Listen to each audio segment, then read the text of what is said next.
Shalom Bapak Ibu, saudara-saudara yang terkasih dalam Tuhan kita Yesus Kristus. Selamat pagi kembali dalam perenungan Root to Pentakos pada hari yang ke-9. Dan saudara, pada hari ini kita bersama-sama akan merenungkan dari Yunus pasal pertama ayat 1 sampai dengan ayat yang ke-17. Saudara, saya yakin setiap kita sangat familiar dengan Nabi Yunus ini. Bahkan di sekolah minggu kita sering kali mendengarkan dan kita mungkin bercerita dan mengkhotbahkan tentang Yunus ini. Tapi yang sangat menarik saudara-saudara ketika kita memperhatikan catatan dari Yunus pasal pertama, ini mengisahkan bagaimana kehidupan seorang yang notabene nabi, yang semestinya taat, yang semestinya peka, tetapi tidak peka saudara. Saudara, apa yang menyebabkan sesungguhnya Yunus ini tidak peka? Saudara, kita tidak tahu jelas lebih detail lagi tentang nabi ini karena kalau kita perhatikan firman Tuhan dalam Yunus pasal pertama hanya dikatakan lalu atau datanglah firman Tuhan kepada Yunus bin Amittai. Dan kita tidak tahu secara jelas tetapi dalam 2 Raja-Raja pasal 14 ayat 25 memberitahukan kepada kita bahwa dia melayani pada zaman Raja Yerobiam yang kedua. Itu berarti kurang lebih sekitar 766 sampai 746 sebelum Masehi. Nah saudara, Yunus ini adalah seorang nabi yang sangat patriotik, yang membela negaranya. Itu sebabnya saudara, pada waktu Tuhan mengutus dia untuk pergi ke Niniwe, ada sebuah struggle, ada sebuah pergumulan yang tidak mudah. Kenapa? Karena kita tahu Niniwe ibu kota Asyur, dan pada waktu itu bagaimana Asyur begitu kejam memperlakukan orang-orang yang ditawan saudara. Sangat tidak manusiawi. Sehingga bagi Yunus semestinya tidak masuk di akal sehat dia bagaimana Tuhan menyuruh dia untuk membantu, untuk menolong, bahkan menyelamatkan bangsa ini. Ketika Tuhan menyuruh dia pergi ke Niniwe, saudara, dia seorang nabi, dia lebih memilih untuk melarikan diri.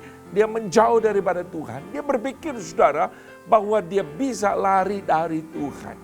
Saudara, Alkitab mengatakan bahwa ketika dia lari dari Tuhan, kita melihat bagaimana kehidupannya sudah semakin turun, semakin turun, semakin turun.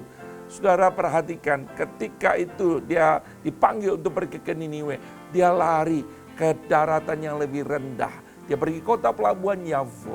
Lalu dia naik kapal saudara. Lalu dia turun ke dak yang paling bawah di situ.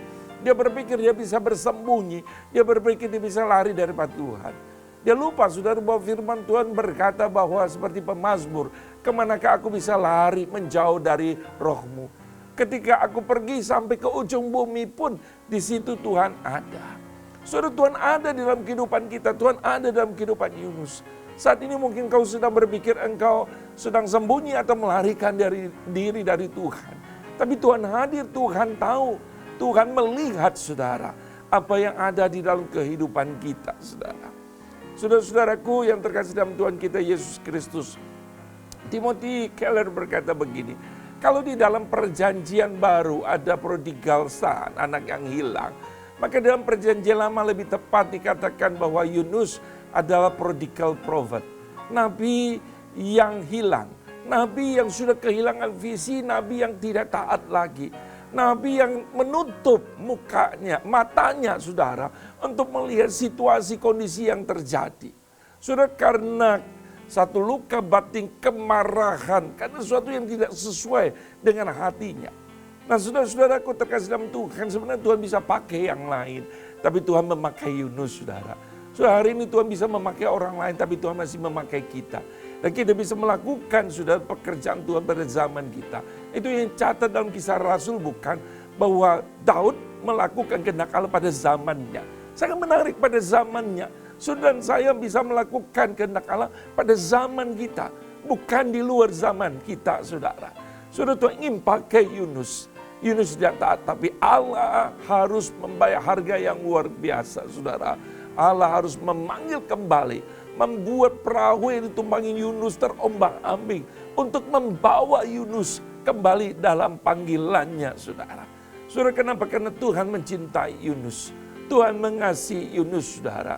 Tentu saudara-saudara, setiap saudara ketaatan yang kita tidak taat kepada Tuhan ada akibatnya saudara. Tapi Tuhan saudara tetap memberi kesempatan saudara. Dan saudara, Tuhan memberikan kesempatan kepada Yunus untuk menyampaikan firman Tuhan di sana. Saudara, pada hari ini saya tidak tahu bagaimana dengan kondisi saudara. Tapi Allah memakai engkau sudah pada zaman ini. Di tengah situasi kondisi yang seperti ini, mari kita buka hati kita, pendengaran kita saudara. Tuhan kiranya memberikan kepekaan kepada kita. Melihat ada banyak hal yang kita bisa kerjakan. Dan ingatlah saudara bahwa Tuhan tidak tinggal diam. Tuhan mengasihi saudara dan saya. Amin.